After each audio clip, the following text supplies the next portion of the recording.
जय गुरुदेव, जय जय गुरुदेव, जय जय गुरुदेव, जय जय गुरुदेव।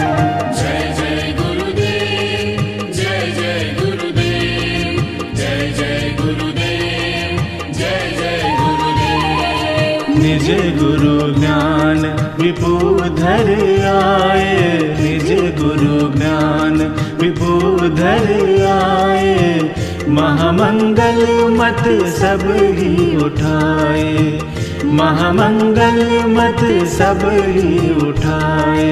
निज गुरु ज्ञान विपुधर आए, निज गुरु ज्ञान विपुधर आए।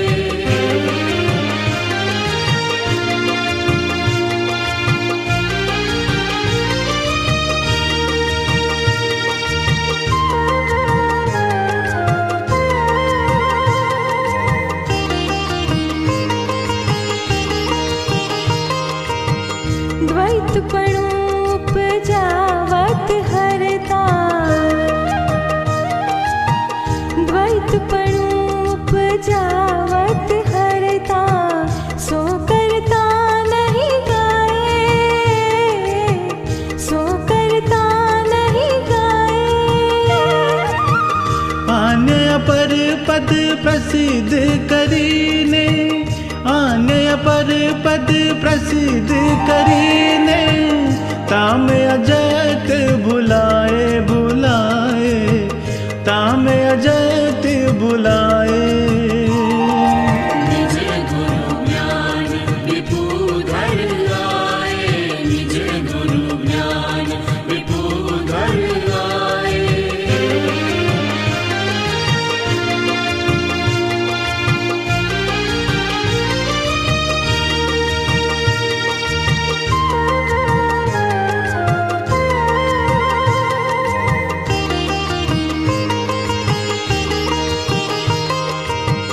धाम चतुर में धावत सबरी,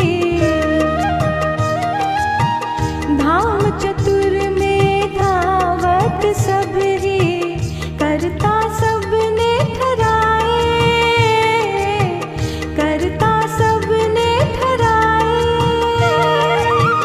बिन दीठे बिल में तहाँ बरती, बिन दीठे बिल में तहाँ बरती, आकृति देख घर आए, घर आए, आकृति देख घर आए। निज गुरु ज्ञान विपुधर आए, निज गुरु ज्ञान विपुधर आए।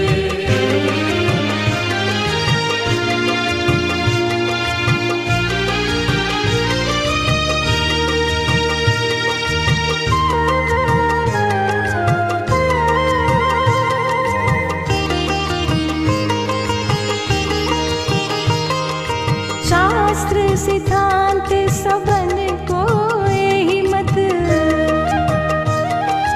शास्त्र सिद्धांत सबन को यही मत, सत करि सबने गाए,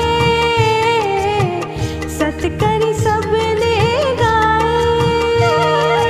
अखिल ब्रह्म के सृष्टि को करता, अखिल ब्रह्म के सृष्टि को करता, सोपत किने न बताए, न बताए, सोपत किने न बताए।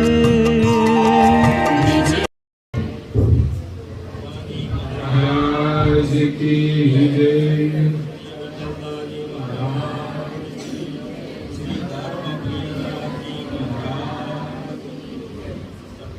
सत्य सारे सत्य सारे सत्य।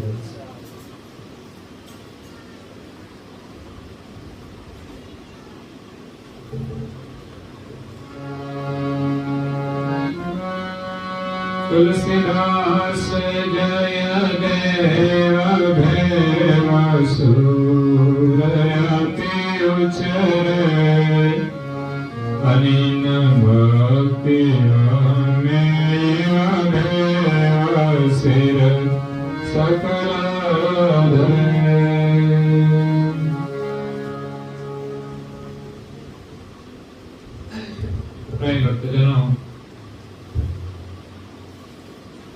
જ્ઞાન સંપ્રદાયના દેશસ્થાપક અનંત બ્રહ્માંડાધીશ વિશ્વનિયંતા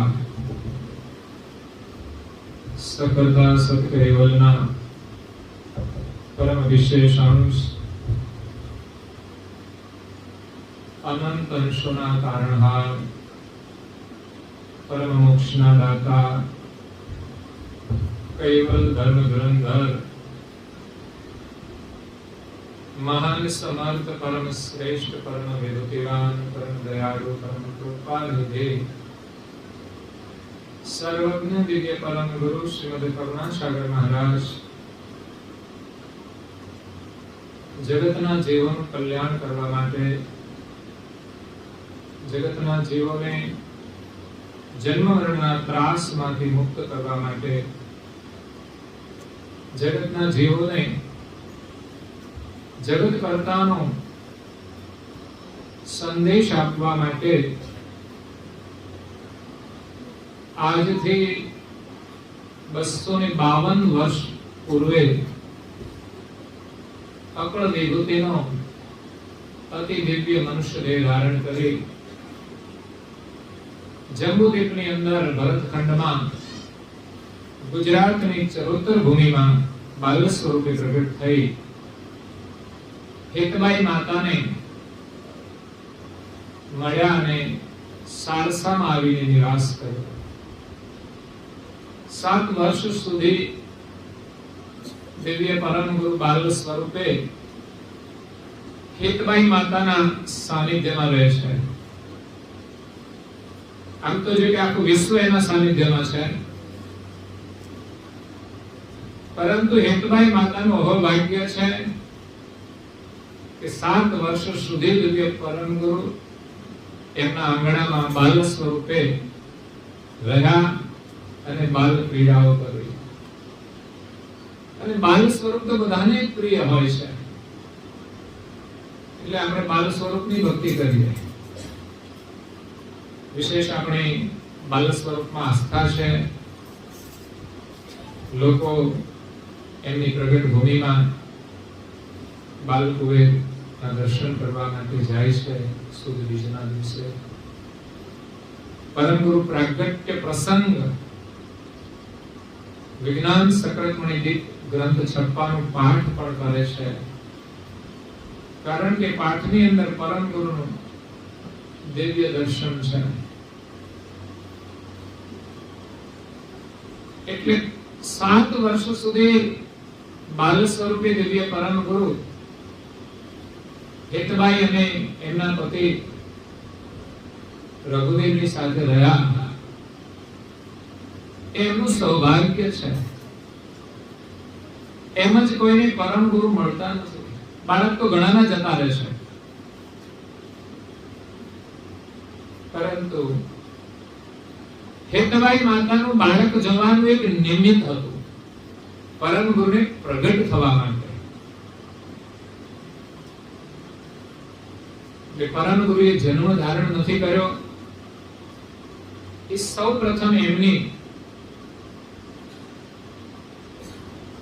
અનુભવની ઓળખાણ છે, એમના દિવ્ય સ્વરૂપની ઓળખાણ છે. એ કોઈ સાધારણ પુરુષ નથી. અને પછી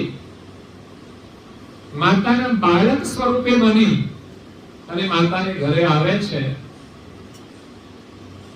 7 વર્ષ રહ્યા પછી ઘરનો ત્યાગ કરી ત્યાગી પરંપરા અનુસાર, ગુરુ પરંપરા અનુસાર ગુરુપદ ધારણ કર્યું. અને એ ગુરુ પણ ભાગ્યશાળી છે કે એમને આવા કોઈ મહાન શિષ્ય મળે. કોઈ અધિકારી શિષ્યને કોઈ સમર્થ ગુરુ મળે, એક શિષ્યનું સૌભાગ્ય હોય છે, પણ કોઈ મહાન ગુરુને અધિકારી શિષ્ય મળે એ પણ એના માટે ગૌરવની વાત છે. નહીં તો અત્યારે બધે બહુ સમસ્યાઓ છે. પાછળ શિષ્ય માટેની, જેમ પરિવારની અંદર, સંસારની અંદર કોઈ સંતાન ન હોય તો ચિંતા હોય કે આ વારસદાર કોણ, એમ ધર્મ માર્ગમાં પણ ચિંતાઓ હોય છે. કારણ કે જેટલી મોટી ગાદી હોય એ પ્રમાણે, મોટું સ્થાન હોય એ પ્રમાણેની ચિંતા હોય છે. તો અહીંયા તો સેજાસી સંજોગ છે.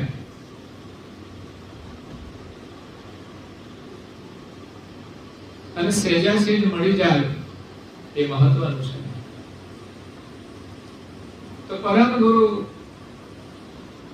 એક રામાનંદી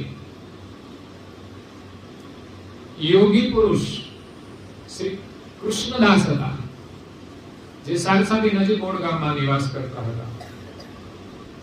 પરમ ગુરુએ ગુરુ કરવા માટે તો સર્વજ્ઞ ગતિએ જોઈને એ સીધા જ કૃષ્ણ સ્વામી મહારાજ પાસે જાય છે. નહીં તો ગુરુ કરવા માટે પણ કેટલું ફરવું પડે છે. સંસારમાં તમે બધા સંબંધો કરો છો ને, એમ જ થઈ જાય છે. કેટલું ફરવું પડે છે. એમ ગુરુ કરવા માટે પણ એનું જ્ઞાન જોવું પડતું હોય છે, એમની ગતિ જોતા હોય છે. પરમ ગુરુ તો સર્વજ્ઞ ગતિએ જાણીને કૃષ્ણ સ્વામી મહારાજ પાસે જાય છે, આશ્રમમાં રહે છે. 7 વર્ષની ઉંમરમાં દીક્ષા લેવા માટે જાય છે. કૃષ્ણ સ્વામી મહારાજ સાથે વાર્તાલાપ થાય છે કે બાળક કેમ આવ્યો છે? તો મારે આશ્રમમાં રહેવું છે. 7 વર્ષના બાળકને આશ્રમમાં રાખવાનું તો ઘણું મુશ્કેલ કામ કહેવાય. પરમ ગુરુ કહે છે, હું તો ગુરુનો ત્યાગ કરીને સંન્યાસ દીક્ષા લેવા માટે આવ્યો છું. ત્યારે તો કૃષ્ણ સ્વામી મહારાજને વધારે આશ્ચર્ય થાય. જો કે માતાને પણ આશ્ચર્ય થયો છે, જ્યારે 7 વર્ષની ઉંમરે માતાને કહીને જાય છે કે બસ હવે હું ઘર છોડીને જાઉં છું. આમ તો જ્યારે પ્રગટ થઈને મળ્યા ત્યારે પણ બધી વાત કરી હતી કે હું કોણ છું, ક્યાંથી આવ્યો છું, શા માટે આવ્યો છું. પરંતુ માતાને વચને બાંધ્યા હતા કે આ વાત તમારી કોઈને સંસારમાં કહેવાની નથી. કારણ કે અધિકાર ન હોય ત્યાં સુધી એ વાત જણાવવી જરૂરી નથી. સંસારમાં પણ તમે કોઈ વાતો હોય ને તમને મળે એ બધાને કહેવાની નથી હોતી, અધિકાર વિના. નહીં તો ગડબડ થઈ જાય. પેટમાં પણ જો જરૂરી વસ્તુ ન નાખીએ આપણે તો તકલીફ થાય, અને બિનજરૂરી વસ્તુ નાખીએ તો પણ તકલીફ થાય છે. બિનજરૂરી કોઈને આપણે આપી દઈએ તો ઉપાધિ થઈ જાય છે. એટલે પાત્રતા જોઈને આપણે પીરસવું જોઈએ.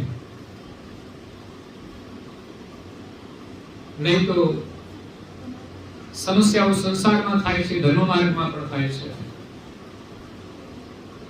એમ અહીંયા દિવ્ય પરમ ગુરુએ માતાને વચને બાંધ્યા હતા, તે માતા ભૂલી ગયા એ વાતને.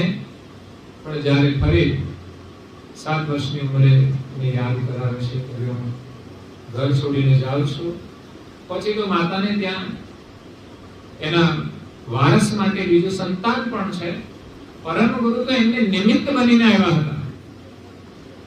એક પુત્ર રૂપે મળ્યા એ માતાનું સૌભાગ્ય કહેવાય. એ સૌભાગ્ય ક્યારે મળે?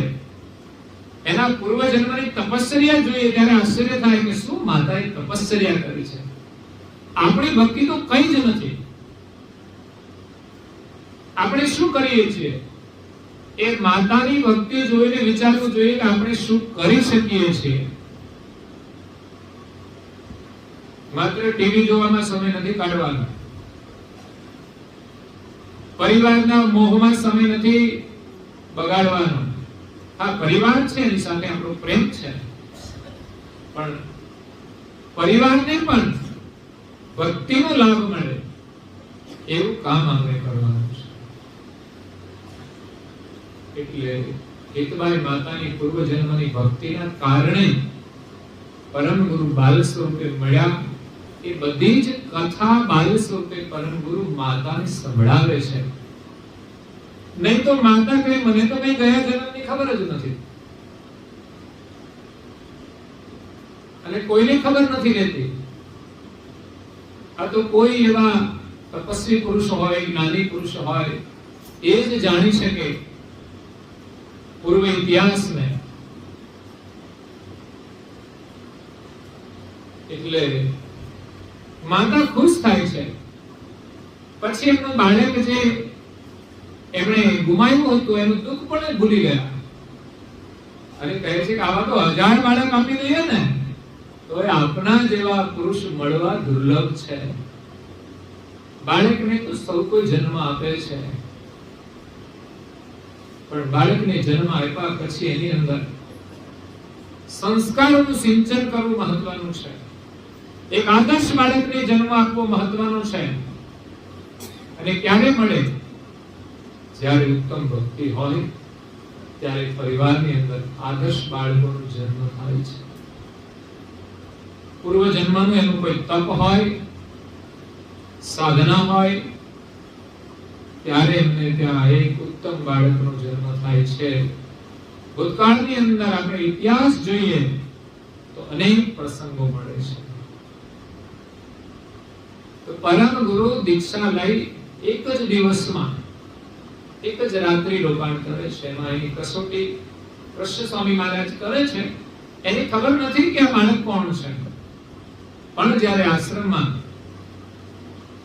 પરમ ગુરુ રહે છે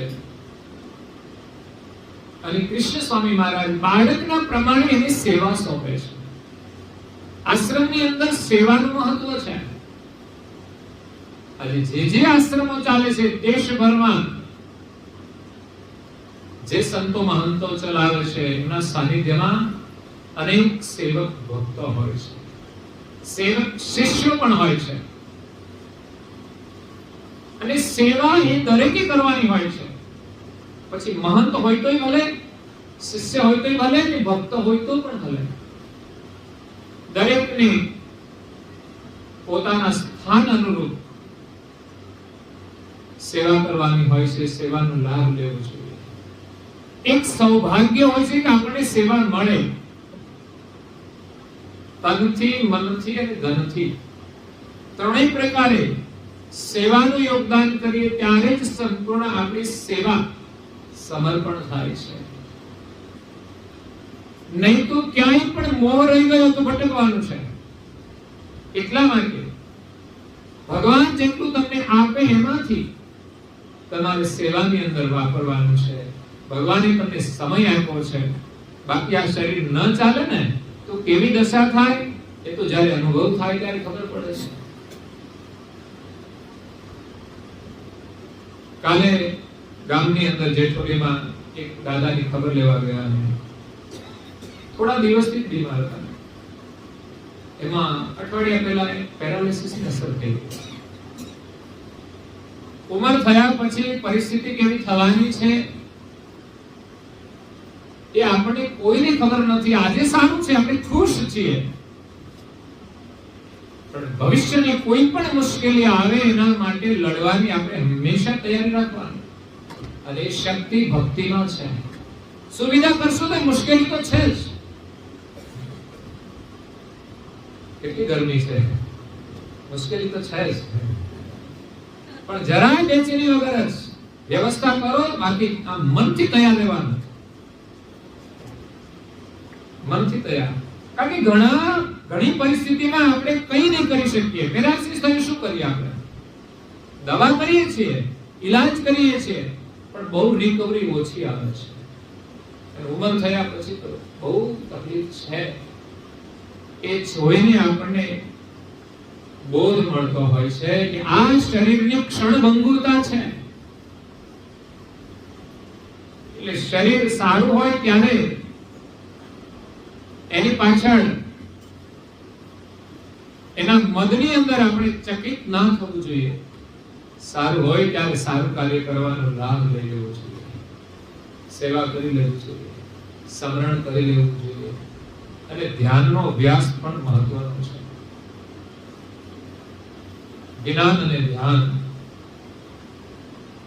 વૈરાગ ની ભક્તિ પર આ 4 મંગલ કાર્ય છે. લગ્નની અંદર જે 4 ફેરા છે ને, એમ કરુણાસાગર બાપજી માલિકની સાથે યોગ કરવા માટેના 4 મંગલ કાર્ય છે. જ્ઞાન, ધ્યાન, વૈરાગ અને ભક્તિ પર. પહેલું જ્ઞાન જોઈશે, એના માટે ગુરુ જોઈશે, ગુરુમાં આસ્થા જોઈશે. એ તો દુનિયાભરના ગ્રંથો વાંચીએ, જાણકારી મળે છે, પણ જ્ઞાન નથી મળતું, એનો લાભ નથી થતો. જ્ઞાન માટે જ્ઞાની ગુરુ જોઈએ, એમાં આપણી શ્રદ્ધા જોઈએ, નિષ્ઠા પણ જોઈએ, અને સેવાની ભાવના જોઈએ. જ્ઞાન મળે, ગુરુમાં આપણી શ્રદ્ધા હોય, પણ જો આપણે સેવા ન કરીએ તો પણ જ્ઞાનનો અનુભવ થતો નથી. તો અહીંયા દિવ્ય પરમ ગુરુ આશ્રમમાં કૃષ્ણ સ્વામી મહારાજ પાસે સેવા કરે છે. ગુરુએ એમના બાળક પ્રમાણે સેવા આપી કે તમારે આશ્રમની અંદર બગીચો છે ને, એને પાણી પાવાનું છે. એમણે તો એમ કહ્યું હોય કે ભાઈ તારે, તો આપણે સંબોધન માટે કૃષ્ણ સ્વામી મહારાજ પરમ ગુરુને કહેતા હોય ત્યારે આપણી ભાષામાં કહીએ તો પરમ ગુરુને કહે છે, બાલ સ્વરૂપને કહે છે કે તમારે આ બગીચાને પાણી પાવાનું છે. એ સમયે મોટર નહોતી, આપણે તો અત્યારે કેટલી વ્યવસ્થા થઈ ગઈ, તો સમય પ્રમાણે બધું થાય છે, પણ છતાંય ઘણું સેવાનું કાર્ય હોય છે, વ્યવસ્થાનું કાર્ય હોય છે. અમે તો બધે ફરતા હોઈએ, જોઈએ છીએ, અભ્યાસ કરીએ છીએ કે સમર્પિત ભક્તોનું જે યોગદાન છે એનું અહોભાગ્ય છે, એ ભગવાનના આશીર્વાદ છે. અમારા અહીંયા સુંદરપુરાથી ભક્તો આવ્યા છે, અમારા પરિચયમાં છે, અને આપણા ભક્તો પણ અહીંયા બધા બેઠા છે, યુવાનો, આપણા વડીલો. એમાં દલસુખ દાદા આપણા વડીલ ભક્તો છે, પૂજ્ય શ્રી શીતલદાસજી મહારાજ શ્રી, જેને દીક્ષા પ્રાપ્ત કરી, અને એટલી બધી અતૂટ આસ્થા. શરીર કમજોર હોવા છતાંય એ મંદિરના દર્શન ના છોડે, ગ્રંથોનું અધ્યયન ના છોડે, જે કોઈ નિયમ હોય એમને પાળ્યા છે. અને આજથી વર્ષો પહેલા તો આટલી વ્યવસ્થા નહોતી, અભાવગ્રસ્ત પરિસ્થિતિમાં પણ એ લોકો અહીંથી સારસા સુધી જતા, અને અહીંયા પણ બધા સાથે મળીને પરમ ગુરુની આજ્ઞાઓ પાડી અને પોતાનું જીવન એમણે પરમ ગુરુના શરણમાં અર્પણ કર્યું છે. એ ખરેખર એમના જીવનની સફળતા છે. હું આવ્યો ત્યારથી ગામ સાથે બધાનો પરિચય છે, વડીલો સાથે છે. એટલો સરળ સ્વભાવ, આ ભક્તિનું પરિણામ છે. સ્વભાવની સરળતા એ બહુ મહત્વની છે, અને એ પાછી વારસામાં પણ આવે છે. દાદાના સંસ્કાર એમના સુપુત્ર અરવિંદભાઈની અંદર જોવા મળે છે, સરળતા. સેવાની અંદર, ભક્તિની અંદર મોટો અવરોધ મહાપુરુષ કે અહંકાર નો હોય છે. પરંતુ ગુરુ મહારાજની કૃપાથી જ્યારે આપણામાં સરળતા આવે, નમ્રતા આવે, ત્યારે જ આપણે અહંકારથી બચી શકીએ છીએ. અને એ જ સંસ્કાર સુપુત્ર ભાવિકની અંદર, એક પરિવારની અંદર બધાની અંદર સરળતા હોય ત્યારે પરિવારની અંદર એક ભક્તિનું વાતાવરણ હોય છે, ભક્તિની અંદર પરિવારમાં શાંતિ હોય છે, આનંદ હોય છે. અને ભાઈઓની વાત કરીએ એની સાથે બહેનોનું પણ જોડાણ એટલું બધું મહત્વનું છે. પ્રેમીલાબાનો સ્વભાવ પછી મારા માલતીબેન, બધા પરિવારની સાથે હળી મળીને રહેતા હોય ત્યારે એમ લાગે કે ના, ખરેખર પરમ ગુરુની આ કૃપા છે. સાસુ અને વહુ હોય પણ જ્યારે ભક્તિનું વાતાવરણ હોય, એના સંસ્કાર હોય, ત્યારે આપણે કહીએ છીએ કે સાસુએ પુત્રવધુની દીકરીની જેમ રાખવી જોઈએ, દીકરીને સાસુમાં પ્રત્યેક માં જેવો પ્રેમ રાખવો જોઈએ. એ દર્શન થાય છે ભક્તિના સંસ્કારમાં. એ જ રીતે રિપલબેન છે, આ બધા જ પરિવારની અંદર જે સભ્યો છે, બહુ સુંદર વાતાવરણ છે. અને એમના માતા પિતાને ધન્યવાદ આપવા પડે, કારણ કે દીકરાઓના માતા પિતા છે ને દીકરીઓના માતા પિતા છે, અને એકબીજાના પરિવારોનું જે જોડાણ થાય છે, એમના પ્રત્યેનો સ્નેહ પણ એક પરિવાર જેવો હોય છે. પછી દીકરાની સાસરી હોય કે દીકરીની સાસરી હોય, પિયરમાં પુત્રવધુનું પિયર હોય, એક એવી જ્યારથી જોડાણ થાય ત્યારે એકબીજાની અંદર એટલી બધી એકતા હોય, પ્રેમ હોય. પરંતુ સાવધાની રાખવી પડે કે ક્યાંય પણ માયા છે ને આ સંબંધોની અંદર વિક્ષેપ કરતી હોય છે. જ્યાં જ્યાં પણ કોઈ મુશ્કેલીઓ આવે છે ત્યારે અમે જ્ઞાનથી અધ્યયન કરીએ ત્યારે દેખાય છે કે આ મુશ્કેલી આવવાનું કારણ શું છે, સિવાય માયા. જે સંબંધોને મહત્વ આપો તો કોઈ માયા નથી, અને કાં તો ભક્તિનો અભાવ, સંસ્કારનો અભાવ. સંપૂર્ણ માયામાં લોકો જોડાયેલા હોય એને તો ડગલે પગલે મુશ્કેલીઓ રહેવાની છે. અને જે ભક્તિ ભાવની અંદર જોડાય છે એના જીવનમાં કદાચ પ્રારબ્ધ પ્રમાણે મુશ્કેલી આવે ને તો એને એ દૂર કરી દેશે. મુશ્કેલી તો ભક્તિમય જીવન જીવતા મહાપુરુષોના જીવનમાં આવી છે, પણ એની ભક્તિના પ્રભાવથી મુશ્કેલીઓને ડર્યા વગર, રડ્યા વગર એમના પગ તળિયે કચડીને નીકળી ગયા છે. એટલે ભક્તિની શક્તિ જ એવી છે, એ જ સંસારના દુઃખોને મિટાવી શકે છે. તો જ્યાં પણ સેવાનો યોગ થાય ત્યાં સૌભાગ્ય સમજી સેવાનો આનંદ લેવાનો છે. જીવનમાં સાચો આનંદ જે છે એક હોય છે સ્વાર્થનો આનંદ, બીજો હોય છે પરમાર્થનો આનંદ. સંસારની અંદર આનંદ છે સ્વાર્થનો છે, પરંતુ પરિવારમાં પણ સ્વાર્થનો આનંદ છોડી અને પરમાર્થનો આનંદ લેવાનો છે. પરિવારમાં પણ પરમાર્થ ભાવથી આપણે જીવન જીવીએ, ભક્તિમય જીવન જીવીએ, ભોગનું સુખ છોડી અને યોગમય જીવન જીવીએ. તો કૃષ્ણ સ્વામી મહારાજને સેવા આપી બગીચાને પાણી પાવાની. એ સમયે કુવા હતા, ડોલ અને દોરડુંથી પાણી ખેંચીને પાવાનું. પરમ ગુરુ માટે તો કઈ અસંભવ નથી, પરંતુ જ્યારે વિશ્વની અંદર પ્રગટ થયા છે ત્યારે એ પોતાના જીવનને અનુરૂપ કાર્ય કરે છે.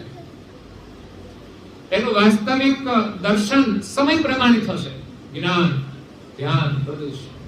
પણ અત્યારે બાલ્યાવસ્થા છે તે પ્રમાણે એ સેવા કાર્ય કરે છે. સાંજના સમયે બાલુકુવેરને ગુરુ મહારાજે સેવા સોંપી, તો એમણે ડોલ અને દોરડાથી અંદરથી પાણી કાઢીને પાણી પાવા માંડ્યું.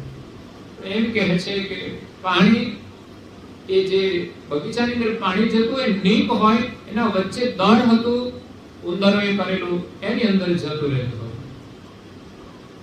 આખી રાત પાણી પાયું પણ બગીચો તો કોરો જ રહ્યો. ગુરુ મહારાજે કહ્યું હતું કે બગીચો પૂરો ના પી લે ત્યાં સુધી ડોલ અને દોરડું છોડવાનું નથી. પરમ ગુરુ તો જ્ઞાની હતા, સર્વજ્ઞ હતા, એટલે એને તો આજ્ઞા છોડવાનો કોઈ પ્રશ્ન જ નથી આવતો, એમના માટે કોઈ કષ્ટ પણ નથી.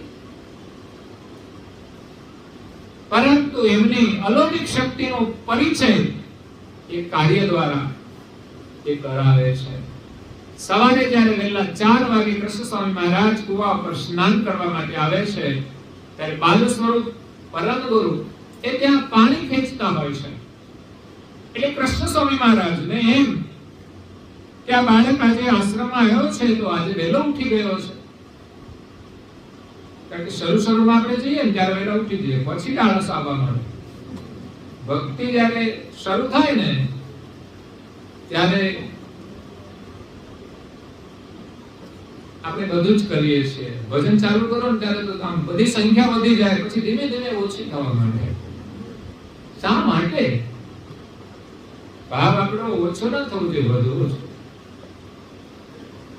તો અહીંયા પૂછ્યું કે બાળક તો વહેલો ઉઠી ગયો હતો કે ના, હું સૂતો જ નથી. કે આપણે કહ્યું હતું કે આ બગીચો ના પીવે ત્યાં સુધી ડોલને દોડું છોડવાના નથી. ત્યારે કૃષ્ણ સ્વામી મહારાજ વિચાર કરતા રહી ગયા, આટલી ગુરુ આજ્ઞાની નિષ્ઠા વાળો અને એક નાનું બાળક, ગજબની સમજણ છે, અને ત્યારે તો દીક્ષા લેવાની હોય, અને તો અનુભવ લઈને આવ્યા છે. એમને વિશેષ તો ગુરુ પરંપરાને સ્થાપિત કરવા માટે ગુરુની આવશ્યકતા છે. અને મહાન વિભૂતિ હોવા છતાંય પણ એ ગુરુનો આદર કરે છે. એમની રચનાઓમાં પણ કૃષ્ણ સ્વામી મહારાજનું નામ છે. એમની કૃપાથી હું આ કામ કરું છું, એને પણ શ્રેય આપે છે. શિષ્ય મહાન કાર્ય કરે એનું શ્રેય ગુરુને હોય છે. ગમે તે દીકરો મોટું કામ કરે ને તો ભવિષ્યમાં લોકો એના માતા પિતાને શ્રેય આપે છે. ભૌતિક કાર્ય કરતા વિશેષ જે ધર્મનું કાર્ય કરે ને એમાં વિશેષ માતાને પિતાને શ્રેય મળે છે. એટલે આપણા બાળકો મોટા થઈને આ જગતમાં એવું કોઈ કાર્ય કરે કે જેનાથી તમારું નામ પણ ઉજ્જવળ બનાય, એ ગૌરવની વાત છે. અને એનું જીવન સફળ થાય. અને માતા પિતાના પુત્રને જન્મ આપવાની પણ સફળતા છે કે પુત્ર જીવનમાં ઉત્તમ કાર્ય કરે. તો અહીંયા કૃષ્ણ સ્વામી મહારાજ એ બાળકને જોતા જ એને લાગે છે કે આ સામાન્ય બાળક નથી.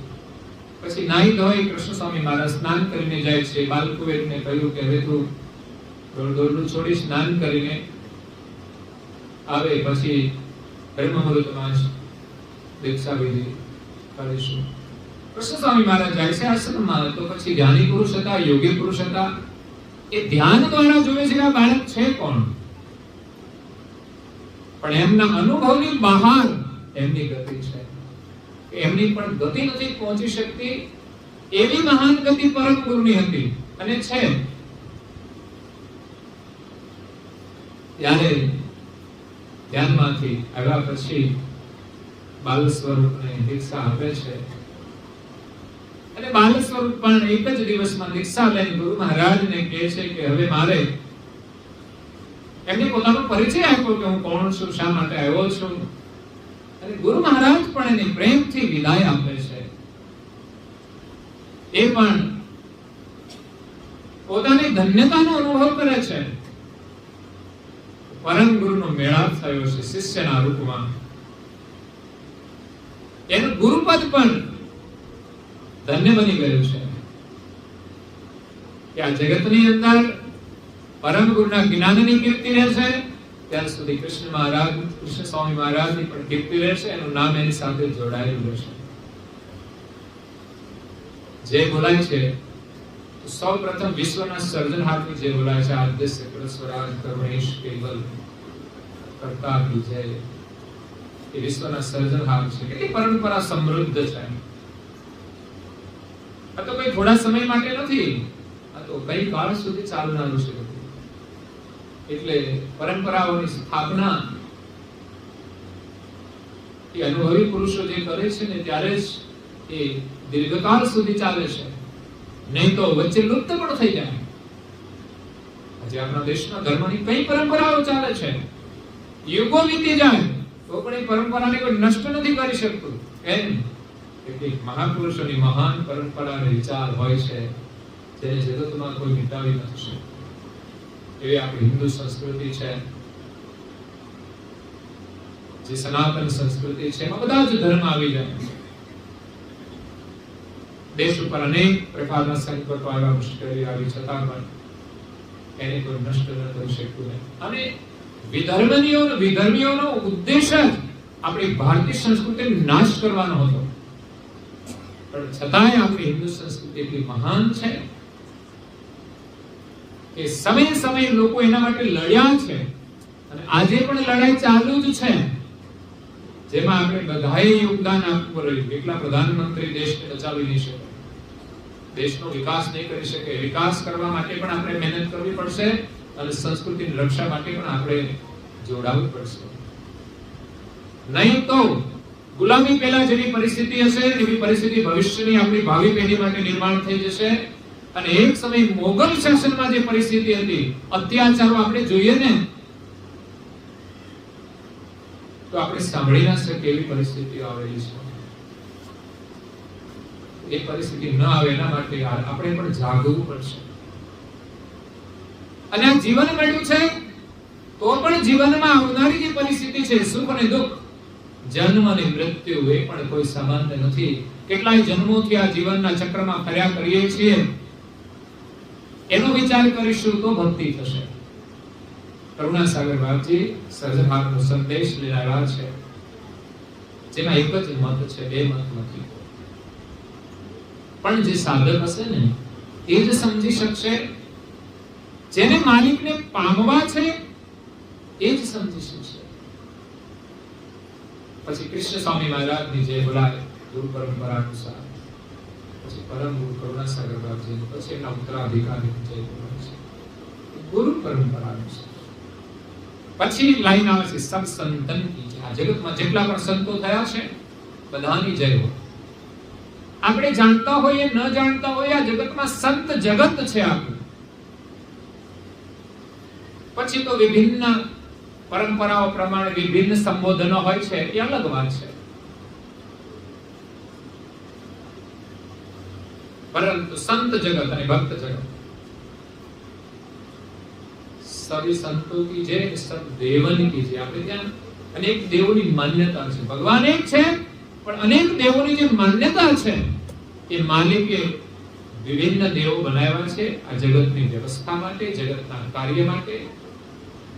બ્રહ્મા સર્જનનું કાર્ય કરે, વિષ્ણુ પાલન પોષણનું કાર્ય કરે, શિવ સંહારનું કાર્ય કરે, સૂર્ય પ્રકાશ આપે, ચંદ્ર શીતળતા આપે, પૃથ્વી બધાને ધારણ કરી રહે છે, જળ બધાને શીતળતા આપે છે, અગ્નિ બધાને પરિપક્વ કરે છે, અને હવા છે બધાને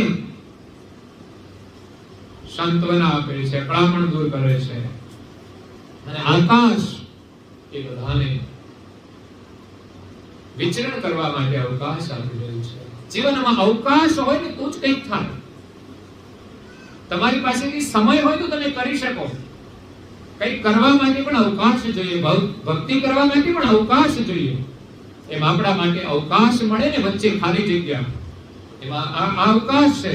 એમ જીવનમાં પણ અવકાશ મળે ને તો ભગવત સ્મરણ કરી લેજો. બેઠા બેઠા વાતોમાં સમય ન ગુમાવતા. મેં તો ભજન કહ્યું છે, વાતો વાતોમાં બધું ખોયું, આ મોંઘું જીવન વાતોમાં ખોયું. વાતો વાતોમાં બધું ખોયું, આ મોંઘું જીવન વાતોમાં ખોયું. મુખ આપ્યું છે તને હરિ ગુણ ગાવા, મુખ આપ્યું છે તને કરવામાં બધું ખોયું, આ મોંઘું જીવન વાતોમાં ખોયું.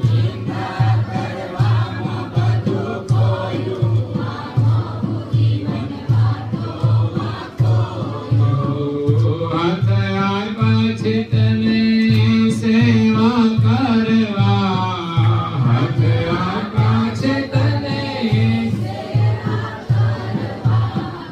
પાપ કરવામાં બધખયો, આ માંગુ જીવન વાતોમાં ખોયું.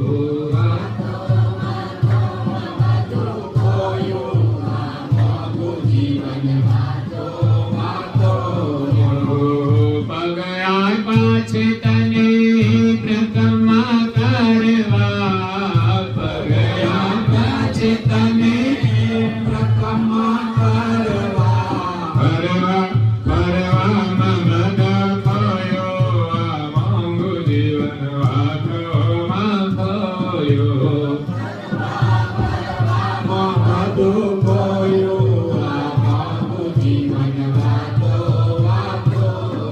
હે આંખો આપી છે તને દર્શન કરવા, આંખો આપી છે તને દર્શન કરવા, પીરી જોવામાં બધું ખોયું, આ માંગુ જીવન વાતોમાં ખોયું.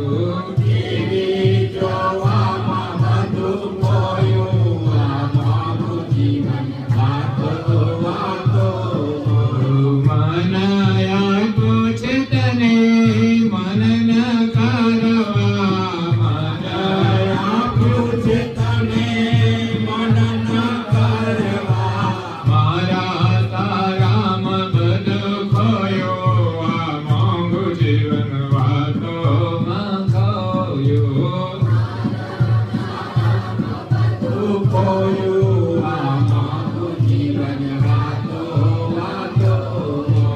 બુદ્ધિ આપી છે તને વિવેક કરવા,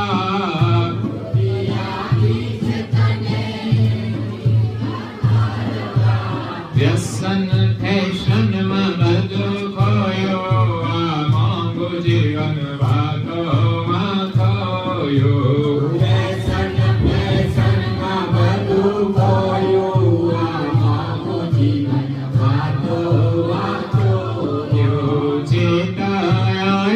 છે તને ચેતવન કરવા, ચેતવ્યો છે તને ચેતવન કરવા, ચિંતા કરવામાં બધું ખોયું, આ માંગુ જીવન વાતોમાં ખોયું.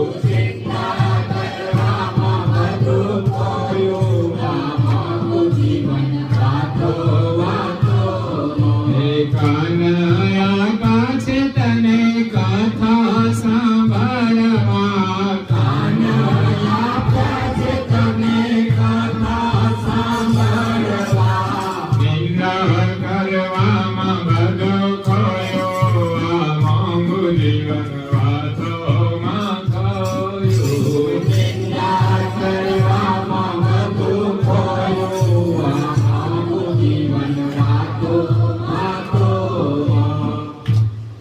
તો વાતોમાં આપણું જીવન ના વહી જાય. એક ભજન એ પણ કહે છે, વહી જશે વાતોમાં જેમ મારો વેલાસર વિચારો, સંસાર સમુદ્ર ખારો વેલાસર વિચારો.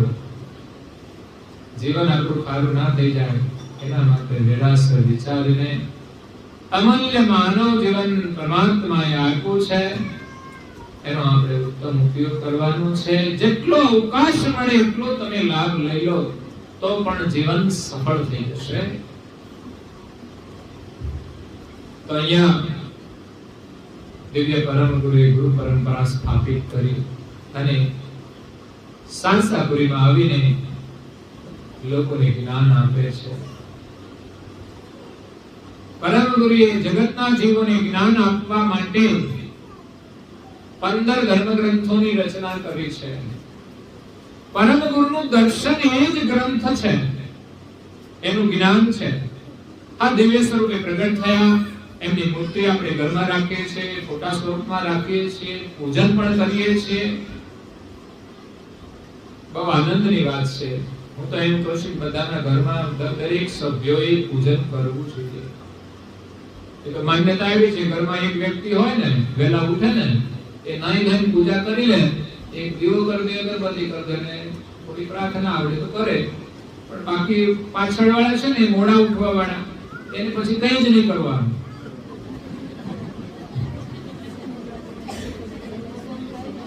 આમ પણ ડ્યુટી નથી ભગવાનની સેવા કરવાની, કે ઘરમાં મંદિર હોય એટલે ભગવાનની સેવા કરવા માટે કોઈ વ્યક્તિ કરી લે એટલે ચાલી જાય. પણ હરેક વ્યક્તિને પૂજાના સંસ્કાર મેળવવા માટે, આશીર્વાદ માટે પૂજા કરવી જ જોઈએ. નાનું બાળક હોય તો પણ કરે. આપણે રસોડું બનાવીએ છીએ, કોણ બાકી રહે છે? દરેકને જમવાની જરૂર છે, એમ દરેકને પૂજાની જરૂર છે. બાળક 5 વર્ષનું થાય, 6 વર્ષનું થાય, પછી સ્કૂલમાં જવાનું શરૂ કરી દે છે. એ જ રીતે સંસ્કારની પ્રક્રિયા પણ બાળકના જીવનમાં 5-6 વર્ષથી શરૂ થઈ જવી જોઈએ. આમ તો આપણે તો નાના હોય ત્યાંથી જ કરીએ છીએ. એક નાનું બાળક હોય તો એને આપણે કંઠી બાંધીએ, કંઠી ના મળે તો ટોરા બાંધીએ.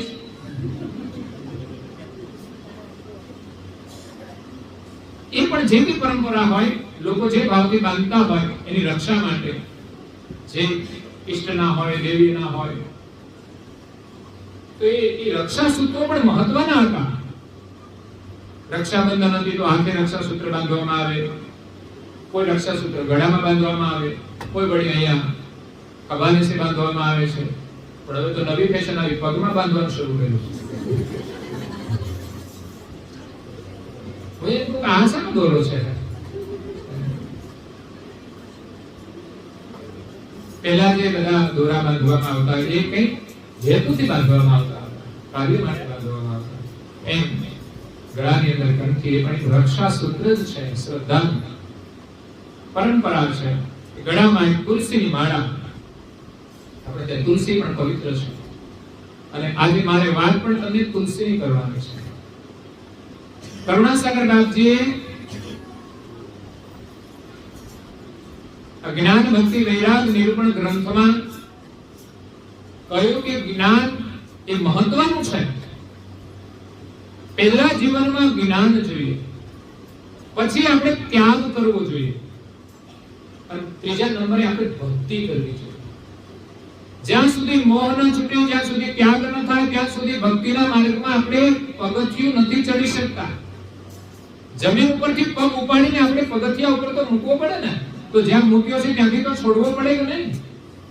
તો એ પરંપરા મહત્વની. પેલું જ્ઞાન જોઈએ, પગથિયા ક્યાં છે, કેટલા ઊંચા છે, કઈ દિશા છે, અને બીજું છોડવાની તૈયારી રાખજો.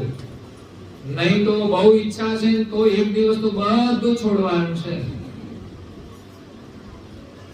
પ્રથમ ચીજ, આ સંસારની જે કઈ વ્યવસ્થા છે એને સમજીને જ એની સાથે વ્યવહાર કરવો. એમાં ક્યાંય વિશેષ સુખ છે નહીં.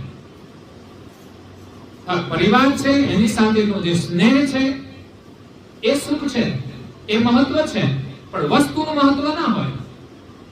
પણ અત્યારે ઘરની અંદર, પરિવારોની અંદર સંપત્તિ, પોતાની ઈચ્છાઓ એ મહત્વ જ્યારે ધરાવે ત્યારે પરિવારની અંદર પ્રેમ નથી રહેતો.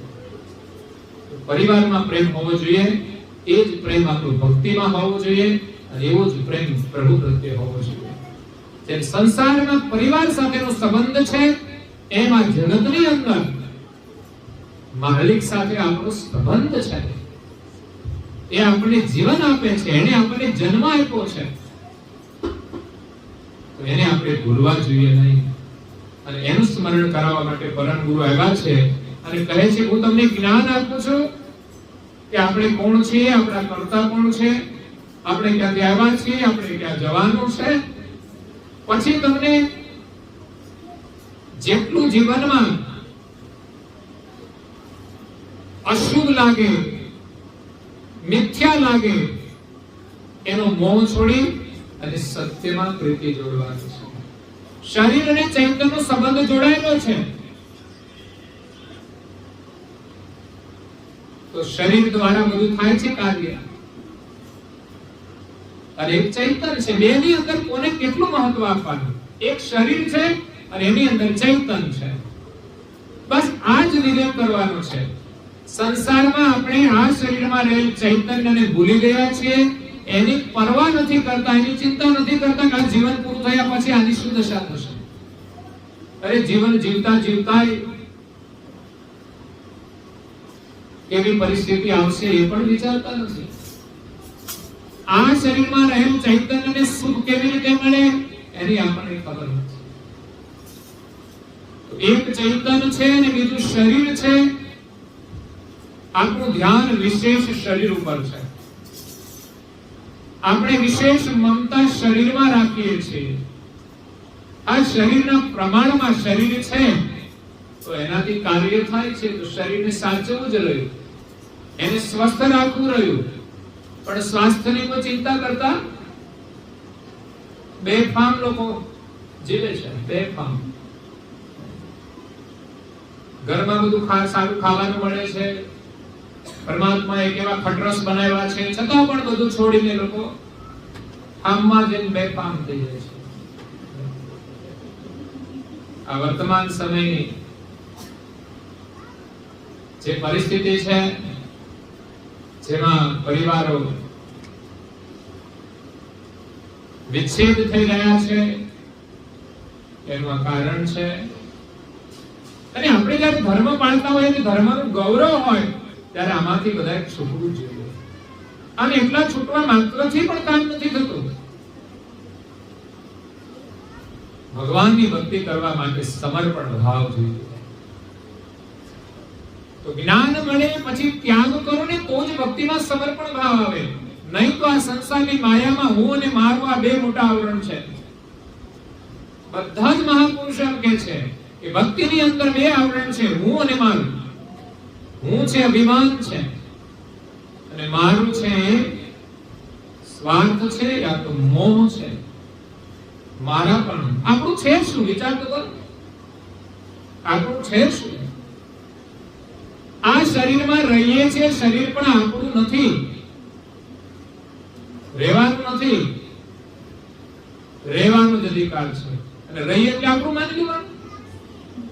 ઘણા લોકો શહેરમાં રહે છે ભાડાના મકાનમાં, પછી એમ કે આ મારું છે. અને મારું માને તો મુશ્કેલી થાય કે નહીં? કોઈનું હોય અને એના ભાડાના મકાનમાં રહીને પછી એમ કે આ તો મારું છે, તો શું થાય? એવી જ મુશ્કેલી આ શરીરમાં આપણી થઈ છે.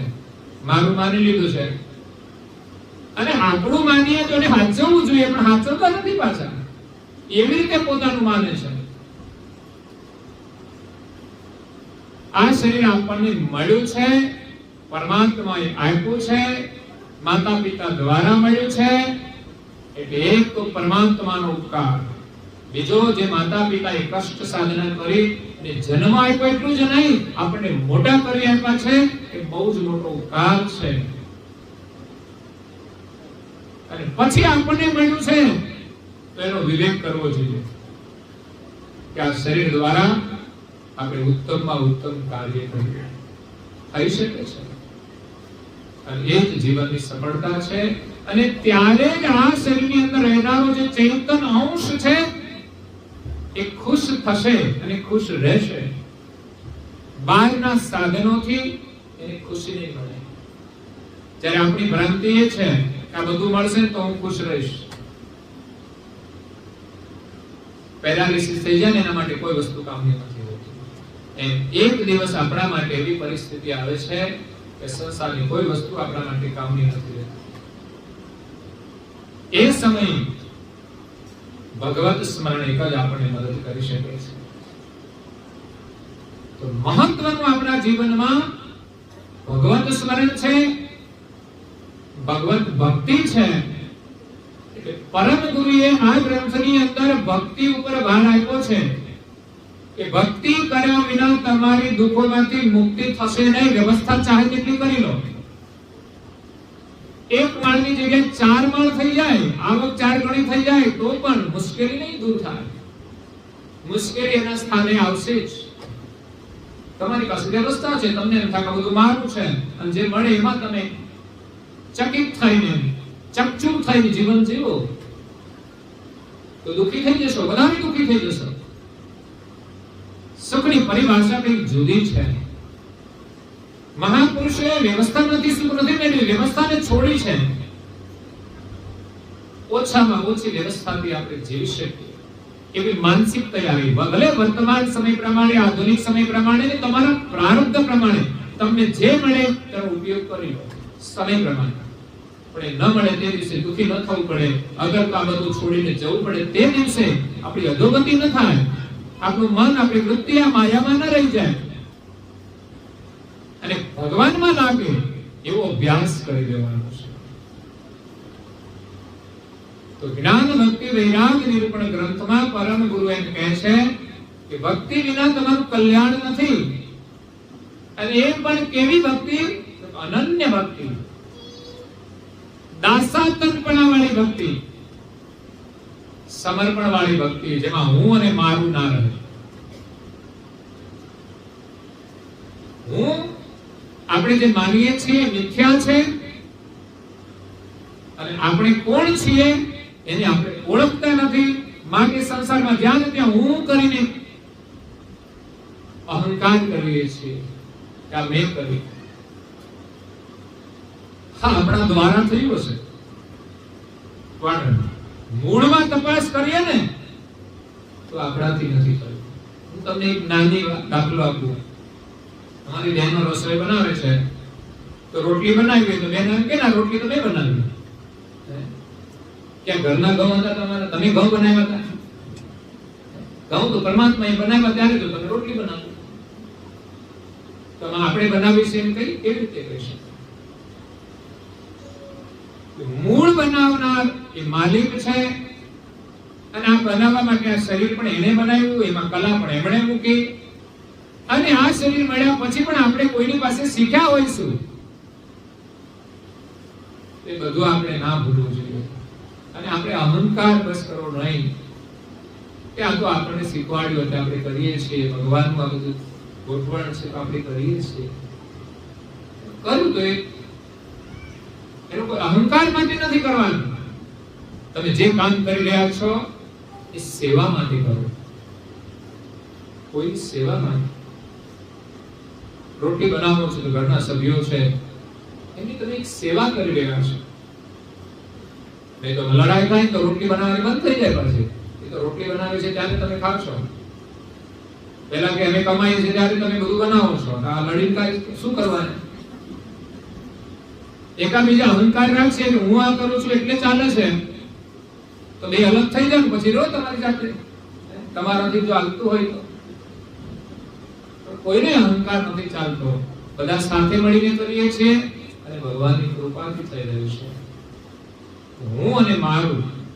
તુલસીદાસ પેલી ધૂનમાં પણ કહે છે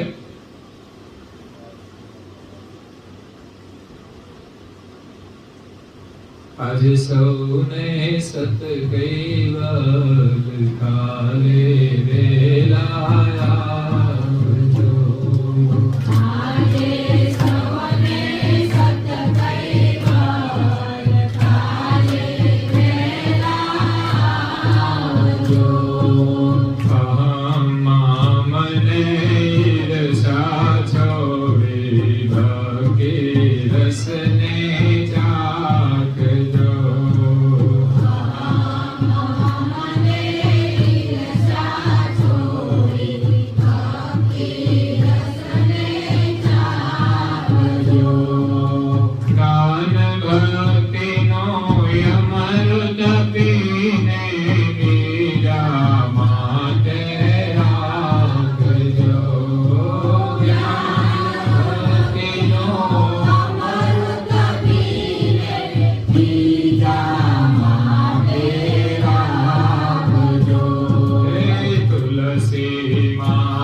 સત્સંગ કરવાયા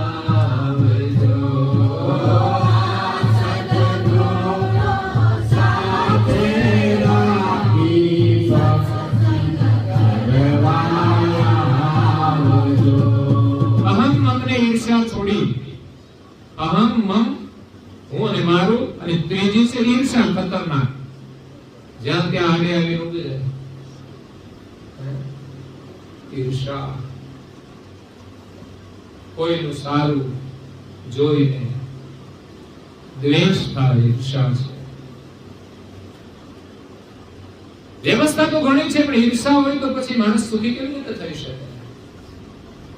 સગવડ ઘણી છે, પણ અહંકારમાં માણસ જીવે છે, ક્યારેય સુખી થઈ શકતો નથી. ઘરમાં કશું ન હોય પણ જેના જીવનમાં નમ્રતા છે ને પ્રેમ છે ને, એ માણસ સુખી છે. બધું પ્રારબ્ધ પ્રમાણે મળે છે, પુરુષાર્થ પ્રમાણે મળે છે. આજે છે, કાલે નહીં હોય. કાયમની માટે આ વ્યવસ્થા નથી. આ જન્મમાં છે, બીજા જન્મ કેવા ગયા છે કઈ ખબર નથી. તો આ પૂંજી જે મળી છે એને આપણે સારા કાર્યની અંદર જોડવાની છે, અને આપણા જીવનને ભક્તિમય બનાવવાનું છે, આનંદમય બનાવવાનું છે, ઉત્તમ બનાવવાનું છે. કરુણાસાગર બાપજી કહે છે, અનન્ય ભક્તિ કરશે એની જ મુક્તિ થશે. અને એના માટે આગળ જે મહાપુરુષો થઈ ગયા એમના નામોનું એને સ્મરણ કર્યું છે. ધ્રુવ, અમરીશ, પ્રહલાદ, નારદ, ભરત, વિભીષણ, જે રૂકમાંગદ, અંગદ, અનિન ભક્તિ હનુમંત ભજે. ધ્રુવની વાત કરી, પ્રહલાદની, નારદ, ભરત, વિભીષણ, રામના સમયના જે ભક્તો થઈ ગયા, સ્વયં હનુમાનજીની પણ વાત કરી છે. ભક્તિ માટેના આદર્શ જીવન, ઉત્તમ જીવન એ હનુમાનજી છે. પછી વાલ્મીકી મુનિ વ્યાસ, રામાયણના રચયિતા વાલ્મીકી મુનિનું નામ પણ પરમ ગુરુએ ભક્તિ માટે લખ્યું છે. અનન્ય ભક્તિ હતી બધાની. આપણે એવી અનન્ય ભક્તિ કરીશું ત્યારે જ માલિકની પ્રાપ્તિ થશે. તો અહીંયા વ્યાસ મુનિનું નામ લખે છે, કારણ કે વ્યાસ મુનિ બહુ જ વિદ્વાન હતા, બુદ્ધિશાળી હતા, જેમણે આ જગતને જ્ઞાન આપ્યું છે. આ 17 પુરાણ બનાવ્યા પછી એના મનમાં દ્વિધા થઈ હતી કે આ 17 પુરાણ તો બનાવ્યા, પણ હવે મારે કોનું ભજન કરવાની ખબર ના પડી. ત્યારે આત્મહત્યા કરવા માટે નીકળ્યા. પછી વિષ્ણુને થયું કે આ તો મહાન આત્મા છે, તો નારદ મુનિને મોકલ્યા કે જાઓ એમને આત્મલક્ષ આપો. નારદ મુનિ એમને ચિત્તા ઉપરથી નીચે ઉતાર્યા. શા માટે આત્મહત્યા કરો છો? કે તમે જે કંઈ કાર્ય કર્યું છે, વિવિધ ઈષ્ટોની સહાયતા કરી છે, દરેક દેવોની ઈશ્વર તરીકે સ્થાપના કરી, એક ઈશ્વરની ઓળખ આપી, એનો મહિમા તમે ગાયો, પણ તમે કોણ છો એની તમને ખબર નથી. એના વિશે તમે કંઈ લખ્યું નથી કે તમે કોણ. આ જગતની અંદર દેવો મહાન છે, એમના જીવન વૃત્તાંત તમે કર્યા, પણ તમે કોણ? ત્યારે આત્મલક્ષ નારદ મુનિ આપ્યો. એ પ્રમાણે ભાગવત પુરાણની રચના કરી. અને આજે દેશભરની અંદર, ભારતભરમાં ભાગવત પુરાણો થઈ રહ્યા છે. લોકોની અંદર ભક્તિ ભાવ જગાડવામાં આવે છે. તો એવા વ્યાસ મુનિ ઉગ્ર બુદ્ધિ વાળા હતા.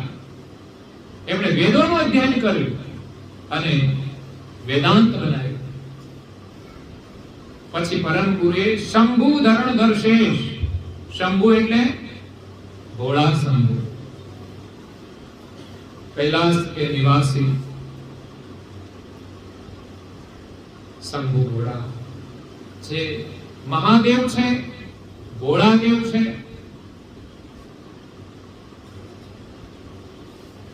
એવા શંભુની ભક્તિ પણ અદ્ભુત છે એવું પરમ ગુરુ કહે છે. કારણ કે દેવોનું પણ કર્તવ્ય છે ભક્તિનું. એમણે પણ પોતાના જીવનમાં ભક્તિ કરી છે. એમ કહેવાય છે કે શિવ અને પાર્વતી બંને વિચરણ કરતા હતા. એમાં એક જગ્યાએ ઉતર્યા, એમાં શંભુએ પ્રણામ કર્યા. તો દેવીને પ્રશ્ન થયો, પાછો આ સમસ્યા તો ઘરમાં આવે જો, પાછું પુરુષ કઈ કરે તો બહેનોને પ્રશ્ન થાય, બહેનો કઈ કરે તો ભાઈઓને પ્રશ્ન થાય. આમ કેમ કર્યું? એ દેવોના ઇતિહાસમાં થોડી સમસ્યાઓ તો હતી. તમારે થોડી થોડી છે કે વધારે હોય, એને ઓછી હશે. એનું સમાધાન થઈ જાય ને આપણું સમાધાન ના થાય તો મુશ્કેલ છે. તકલીફ એટલી જ બસ. તો દેવીએ પૂછ્યું કે પ્રભુ સ્વામી, આ બોલાવાના સંબોધન હતા, અત્યારે તો સીધા નામ ઉપર જતા રહે. પાછળ કશું આવે નહીં એટલે છોકરા હોય એમ બોલાવે. ઠીક છે, આધુનિક સમય પ્રમાણે વાંધો નથી, પ્રેમથી રહ્યો તો ખુશ છો તો કોઈ વાંધો નથી. આધુનિક સમય, આધુનિક ઘણા ફેરફારો થશે, પણ તમારું દાંપત્ય જીવન અને પરિવાર બધું જોડાઈ રહે તો કોઈ પ્રતિબંધ નથી. તો કહ્યું કે આપણે આ પ્રણામ કોને કર્યા? ત્યારે શિવજીએ કહ્યું કે આ સામે ટેકરો છે ને, ટેકરાને પ્રણામ કર્યા. વિચાર કરો, મહાદેવ ટેકરાને પ્રણામ કરે, એ ભક્તિની ભાવના પ્રગટ કરે છે.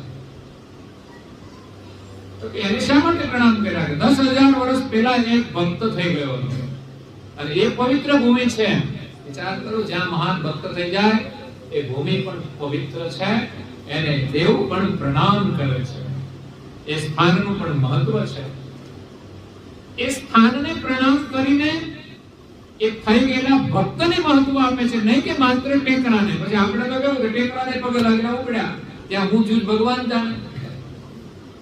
મહત્વ ભક્તનું છે તો ટેકરાને પ્રણામ કરે તો એ ભક્તને પ્રણામ કરે છે. એ ભક્ત થયા તો ટેકરાને પ્રણામ કરે છે ને. એ ભક્ત વગરને કોઈ ટેકરાને પ્રણામ મહત્વ નથી. તો એ ભક્તની પ્રણામ છે, એની ભક્તિને પ્રણામ છે, એમાંથી બોધ લેવાનો છે માટે પ્રણામ છે. એટલે આપણી પરંપરાઓને જીવંત રાખવા માટે આપણે ત્યાં સ્થળોનું મહત્વ છે. લોકો દૂર દૂર સુધી જાય છે. તો જો 4 ધામની યાત્રા કષ્ટદાયી હોય છે. હું તો ગયો નથી, બહુ ફરું છું ઓછો, પણ હવે ક્યારેક ક્યારેક જવાનો યોગ થાય છે. અમારા ભક્તો બધા જોડાયેલા છે ને, બધા ક્યારેક કે તો વળી યોગ થઈ જાય જવાનું, એટલે ક્યાંય ફરતો જ નહીં. સારસા તો ગુજરાતની બહાર નથી ગયો ક્યાંય. અમારા સુરતપુરા બાપુ બધા ફરતા હોય ની પરંપરા અનુસાર કુંભ મેળામાં, એટલે વળી થાય ચાલુ જઈએ આવીએ. મને આમ ક્યાંય સ્વાભાવિક આમ બહુ ફરવાની ઈચ્છા નથી થતી, કારણ કે વ્યસ્તતા પણ છે, આપણે નવરાઈ નથી એ પ્રમાણે. બાકી તો દરેકનો જે મહિમા છે ને જાણીએ ને એટલા માટે જવાનું છે. બાકી લોકો તો છે ને જાય જાત્રામાં પછી બધું બહુ ખરીદી કરી લાવે, 1 કિલો લઈને જાય 2-3 લઈને આવે. આ ચમત્કાર. આપણે ખરીદી કરવા નથી ગયા. હા, ત્યાંથી પૂજાની કોઈ વસ્તુ હોય કે ધાર્મિક વસ્તુ હોય લઈને આવવી જોઈએ. બાકી તો માર્કેટો ભર્યા છે તમારી ખરીદી માટે. બોમ્બે માર્કેટમાં જાઓ કે પછી બીજી માર્કેટમાં જાઓ, તમારે જોઈએ એવું મળશે બધું. પણ આપણે કઈક નવું લેવા ગયા છે. તો સ્થળનું મહત્વ છે. પછી કીધું આ બાજુ તમે બીજા પ્રણામ કર્યા તો એ બીજો ટેકરો છે, ત્યાં શું છે? ત્યાં 10,000 વર્ષ પછી થવાનો છે. બોલો, એને ખબર હતી કઈ થવાનો છે તો એનું મહત્વ. આ ભક્તિનો ભાવ મહત્વનો છે. શા માટે કરવાનું? કે જ્ઞાન જરૂરી છે અને એટલો પ્રેમ પણ જરૂરી છે. પરમ ગુરુએ અહીંયા શંભુ અને ધારણધર શેષ, ધરણીને ધારણ કરનાર શેષ મુનિ, એ પણ એની ભક્તિ કરે છે. અને એના વર્ણનની કથા તો મેં ગઈ કથામાં અહીંયા કરી હતી. પરમ ગુરુએ અગાધબોધમાં એનું વર્ણન કર્યું છે. શેષ મુનિ પાતાળ લોકમાંથી પૃથ્વી ઉપર બીજું રૂપ લઈને આવે છે, જ્યારે દેવો અને દાનવોની લડાઈ ચાલે છે. ત્યાં બહુ ધમાધમ થવા માંડ્યું ને, તો શેષ મુનિ પણ પૃથ્વી પર આવી ગયા. પૃથ્વી પર આટલો બધો શું કોલાહલ થાય છે? જેમ બજારે કોઈ લડતું હોય તો લોકો ઘરમાંથી બહાર નીકળી જાય, કોણ લડે છે? ત્યારે એની કથા બહુ સુંદર છે. એની પાછળ એક અવધૂતને એક ઉપદેશ આપે છે.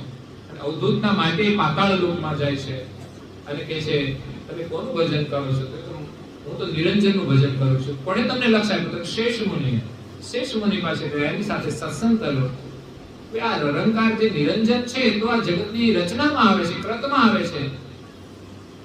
તમે તો એના કરતા છો અને માલિક તો બધાથી પર છે. એટલે માલિકને લક્ષ્ય આપવા માટે આખી કથા એનો પ્રસંગ છે. પણ અહીંયા દિવ્ય પરમ ગુરુ એની ભક્તિની પ્રશંસા કરે છે કે દેવો એની ભક્તિમાં ક્યારે ચૂક નથી પડવા દીધી. માલિકે એને જે બે જવાબદારી આપી છે એ નિષ્ઠાપૂર્વક નિભાવી એની ભક્તિ છે.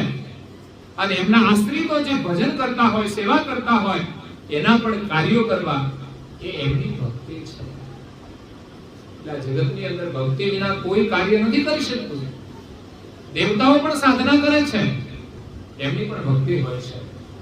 અને અનિત ભક્તિ આ વાલ્મીકી, વ્યાસ, શંભુ અને શેષ ચારેના હૃદયની અંદર હતી. અને આપણે જે ચોપાઈ શરૂ કરી એ તો કલાક પછી આપણે શરૂ થઈ, એટલે હવે હવારે જ મને લાગે છે એનો પ્રારંભ થશે. તુલસીદાસ જયદેવ ભેગ સુરતિ ઉચરે. તુલસીદાસ નું નામ આવે છે. એમની ભક્તિ અનન્ય હતી. એમની રામ ભક્તિ અનન્ય હતી, જેના જીવનમાંથી આપણે ભક્તિની પ્રેરણા લઈ જે ઈષ્ટને માનતા હોય એની અનન્ય ભક્તિ કરવી જોઈએ. એક નિષ્ઠાવાળી ભક્તિ, ચારે બાજુ દોડવાનું નહીં. પાછું આ દુનિયામાં જે કઈ વિવિધતા છે એ આપણી ભારતીય સંસ્કૃતિની છે, છતાં પણ જે મહાપુરુષે જેની ભક્તિ કરીને એક જ ઈષ્ટને ધ્યાનમાં રાખી એમના શરણમાં રહી મંત્ર ગ્રહણ કરી અને ભક્તિ કરી છે. એક નિષ્ઠાવાળી, કોઈનો પણ વિરોધ નહીં, કોઈની પણ નિંદા નહીં, એવી અનન્ય ભક્તિ કરવાની છે. દુનિયામાં બધા જ કરે છે ભક્તિ, પેલો આમ કરે છે, પેલો આમ કરે છે, એ ભક્તિમાં આવતું જ નથી. કાન તને કથા સાંભળવા આપ્યા છે કે બીજાની વાતો સાંભળવા, નિંદા કરવા? મુખ આપ્યું છે શા માટે? જરૂર હોય તો બોલો, બાકી એક દિવસ છે ને સજા થશે. આ શરીર છૂટી જાય, બીજા શરીરમાં બે થઈ જશે. બે સિવાય પછી બોલાશે, ભો થઈ જશે, હોંથી થશે, બસ બીજું કઈ નહીં. કેટલાય તો કશું બોલી શકતા જ નથી, ચે કરે બસ. એટલે વાચા આપી છે તો એનો વ્યય ન કરો. સંપત્તિ મળે તમે ગમે તેમ ઉડાડો, તો સંપત્તિ તમે નથી ઉડાડતા તો આ વાણી છે તો એનાથી પણ અમૂલ્ય સંપત્તિ છે, એને ગમે ત્યાં ખર્ચવી ના જોઈએ. જો યોગ્ય માર્ગે ખર્ચો તો એમાં વધારો થાય, ખોટા માર્ગે ખર્ચો તો એનો વિનાશ થાય. પૈસા તમારી પાસે આવે, તમે સારા માર્ગે વાપરો તો વધારો થાય, તમને આનંદ આપે. પણ ખોટા માર્ગે વાપરો તો કદાચ તમને એમ લાગે કે આનંદ મળે છે, પણ ઘડીક વાર આનંદ મળશે, પણ પછી તમારા જીવનમાં સમસ્યાઓ આવશે અને સંપત્તિનો નાશ થઈ જશે સંપૂર્ણ. પછી તમે એ આનંદ પણ નહીં કરી શકો. એમ પરમાત્માએ આપેલી જે સંપત્તિ છે એ વાણી છે, એનો વ્યય નહીં કરવો જોઈએ. સારી રીતે વાપરશો તો સંપત્તિમાં વધારો થશે, વાણીનો પ્રભાવ વધશે, અને વાણી જેટલી પ્રભાવી થશે એટલું તમારું કાર્ય સિદ્ધ થશે. લોકોમાં તમને સન્માન મળશે, આદર થશે. વાણીને તો છે ને કોઈ લખ્યું છે, પહેલા તો આપણે ત્યાં ઘરમાં પાણીયારા હતા, હજુ પણ છે જૂના. વાણીને પાણી શુદ્ધ રાખ, એવું કહેવામાં આવે છે. તો વાણી આપણી શુદ્ધ હોવી જોઈએ, પવિત્ર હોવી જોઈએ. બિન જરૂરી બોલવાનું જ નહીં. અને કાન પણ પવિત્ર રાખવા, કચરો નાખવાનો જ નહીં. જો કચરો અંદર નાખ્યો તો સમજવાનું, પછી આ મોઢું બંધ નહીં રહે, એ નક્કી છે. કારણ કે ગમે ત્યાંથી નાખ્યું તો કાઢવું તો પડશે જ ને, અંદર જ રહે કેમ? રહે તો અંદરથી પેટમાં તકલીફ થશે, એટલે કાઢવું જ પડે. એટલે પહેલા તો ક્યાંથી કચરો નાખવાનો નહીં. કથા સાંભળો, ભજન સાંભળો, સંસારમાં પરિવારમાં જરૂરી વાત હોય એ સાંભળો. એક દિવસ કાન બંધ થઈ જાય ને, પછી કોઈ વાતો કરે તો આપણને તકલીફ થાય કે આ મારી જ વાતો કરતા હશે, કારણ વગરની ચિંતા થશે. તો સાંભળવાનું મહત્વ છે કે આપણે સાંભળવાનું છે, તો સારું સાંભળીએ, સારું કામ કરીએ. સાંભળવું એટલું મહત્વનું છે કે આપણે જ્ઞાન મળે. આપણને જીવનમાં સમજણ મળે. કાન ન હોય તો શું દશા થાય? ન આપણે સારું સાંભળી શકીએ, ના સારું કરી શકીએ. અને સામાજિક વ્યવહાર છે એમાં પણ કેટલી સમસ્યા થાય. ઈશારા કરી કામ કરવું પડે. એટલે ભગવાને આપેલી મૂડી શરીર, એની ઇન્દ્રિયો, એની જે ક્રિયાઓ છે સારી રીતે કરી અને આપણે અનન્ય ભક્તિ કરી પરમ ગુરુના શરણમાં આવ્યા છે. આપણો ભાગ્ય છે. એ સંપૂર્ણ યથાર્થ જ્ઞાન લઈને આવ્યા છે, સમજણ લઈને આવ્યા છે કે સંસારમાં કે ભટકવું ના પડે અને ત્યાગ ધારણ કરી અને પરમ ગુરુની આપણે ભક્તિ કરી અને જીવનને સફળ કરવાનું છે. આગળ આ ચોપાઈની અંદર પરમ ગુરુએ જે ભક્તોની નામનું સ્મરણ કર્યું છે ભક્તિ માટે, પ્રેરણા માટે, એ દરેક ભક્તોના જીવન વિશે અમે વિસ્તારથી એના જીવન ચરિત્ર વિશે જોયું છે. એમ અહીંયા પણ તુલસીદાસજી મહારાજનું જે જીવન ચરિત્ર પરમ ગુરુની નોંધ લીધી છે. તો ખાલી નામથી જ આપણે કામ નથી કરવાનું. તુલસીદાસજીનું નામ લીધું છે ભક્તિની અંદર, પણ એની ભક્તિ કેવી હતી ત્યારે પરમ ગુરુએ એની નોંધ કરી છે. અને આપણે પણ બધા સંતો સત્સંગ કરતા હોય ત્યારે અનેક સંતોના નામનું સ્મરણ કરે છે, એમના જીવનનું સ્મરણ કરે છે. શા માટે? એનું જીવન કેવું હતું? તો એમાંથી સારા સમાજને પ્રેરણા મળે છે. અને તુલસીદાસજી મહારાજ કે બહુ જ મહાન અને ભગીરથ કાર્ય કર્યું છે.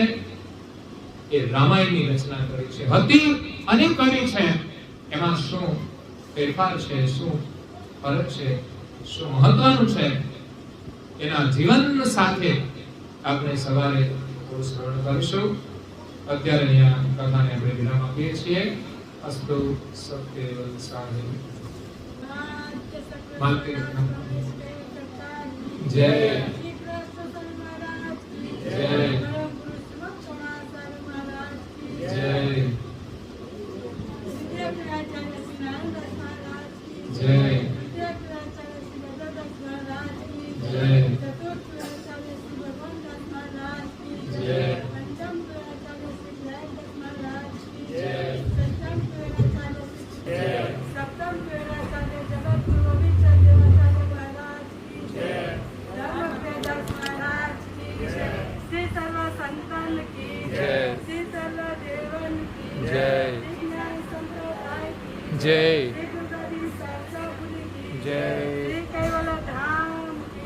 કથા સત્સંગ